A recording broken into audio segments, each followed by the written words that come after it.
दोस्तों, दुनिया में कई ऐसे रहस्य हैं जो आज भी अनसुलझे हैं, जिनके बारे में अलग अलग तरह की कहानियां सुनने मिलती है जो काफ़ी हैरान करती है।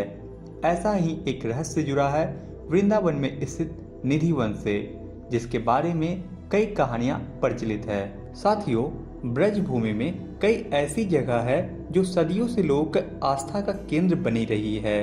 वृंदावन के निधि वन में आज भी श्री कृष्ण की मुरली बजती है और राधा रानी गोपियां संग नृत्य करती हैं।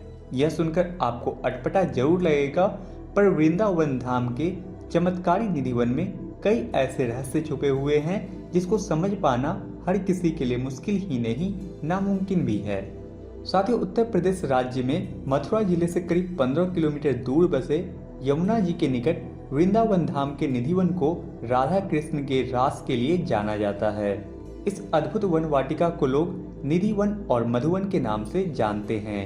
यह वन बड़ा ही अद्भुत व रहस्यमयी है, जिसके बारे में माना जाता है कि यहाँ आज भी हर रात राधा कृष्ण गोपियों संग रास रचाने आते हैं। साथियों, कहा जाता है कि वृंदावन के निधि वन में बने रंग महल में भगवान रोज ही आते हैं। इस महल में आपको श्री कृष्ण की प्रतिमा, चंदन की लकड़ी से बनी चारपाई और दैनिक जीवन में रोजाना प्रयोग होने वाला सामान नजर आएगा। प्रतिदिन शाम की आरती के बाद यहाँ के पंडित जी इस कमरे में चांदी के गिलास में पानी, दातुन और बिस्तर को ऐसे तैयार किया जाता है जैसे कोई रहने आ रहा हो। आप इसे चमत्कार कहें या रहस्य, लेकिन हर सुबह रंग महल खुलने पर पानी का गिलास आधा खाली मिलता है, दातुन इस्तेमाल की हुई मिलती है तथा बिस्तर कुछ यूं बिखरा रहता है जैसे यहाँ कोई रात गुजार कर गया हो। यहाँ के पंडित जी से लेकर श्रद्धालुओं तक का यही मानना होता है कि यहाँ भगवान श्री कृष्ण हर रात रासलीला के बाद आराम करने आते हैं। दोस्तों, माना जाता है कि यहाँ गोपियाँ आज भी नृत्य करती है और श्री कृष्ण आज भी रास रचाते हैं। दिन के समय में निधिवन की जगह जितनी गुलजार रहती है, रात होते ही निधिवन का रहस्य और भी गहरा जाता है। रात होते ही इंसान तो दूर की बात, यहाँ उल्लू और चींटियां भी कदम नहीं रखते। मान्यता है कि इस जगह पर बांके बिहारी रासलीला करते हैं। पौराणिक मान्यता है कि निधिवन बंद होने के बाद भी यदि कोई छिपकर रासलीला देखने की कोशिश करता है तो या तो वह अपने नेत्र खो बैठता है या अपना मानसिक संतुलन खो देता है।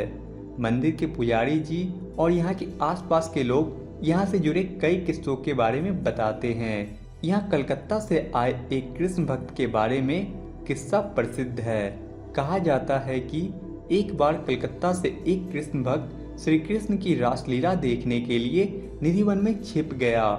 अगले दिन जब निधिवन खुला तो वह वहां बेहोश मिला और उसका मानसिक संतुलन बिगड़ गया था। कहा जाता है कि निधिवन में मौजूद पशु पक्षी और यहाँ तक कि चींटी भी शाम होते ही वन छोड़ देते हैं। वन के समीप बने घरों में निधि वन की तरफ खिड़कियां नहीं बनाई जाती। स्थानीय लोगों का मानना है कि शाम होने के बाद कोई भी इस वन की तरफ नहीं देखता। निधि वन में तुलसी जी के कई पौधे हैं और यहाँ तुलसी जी का हर पौधा जोड़े में है। ऐसी मान्यता है कि श्री कृष्ण और राधा जब रासलीला करते हैं तो ये तुलसी जी के पौधे गोपियां बन जाती हैं और प्रातः होने पर पुनः तुलसी जी के पौधे में परिवर्तित हो जाते हैं। इस वन के वृक्षों की सबसे अद्भुत और अनोखी बात यह है कि यहाँ लगी वृक्षों की शाखाएं ऊपर की ओर नहीं बल्कि नीचे की ओर बढ़ती है।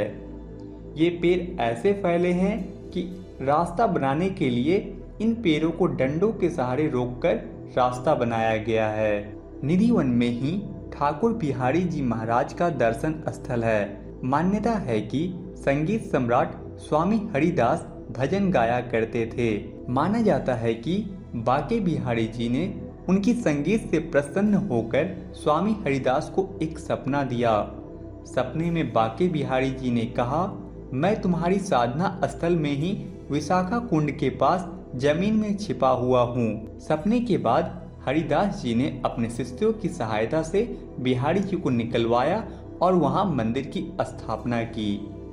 तो दोस्तों, आपको निधिवन के बारे में यह रोचक जानकारियाँ कैसी लगी, हमें कमेंट सेक्शन में जरूर बताएं।